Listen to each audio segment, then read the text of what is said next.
पड़ोसी रियासत आंध्र प्रदेश में टीडीपी, तेलुगु देशम पार्टी और पवन कल्याण की जनसेना के कारकुनों के दरमियान बुरी तरह मारपीट का वाकया।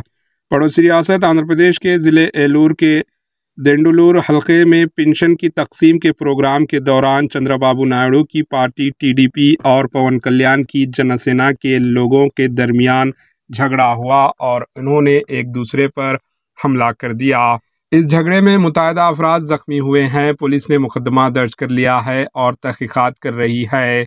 बता दें कि आंध्र प्रदेश में डबल इंजन सरकार बीजेपी और जनसेना टीडीपी की गठबंधन सरकार है, जिसमें जनसेना और टीडीपी के कारकुनों में तसद्दुम के वाक़यात दिन ब दिन इजाफा होता जा रहा है। Bureau report, HN news.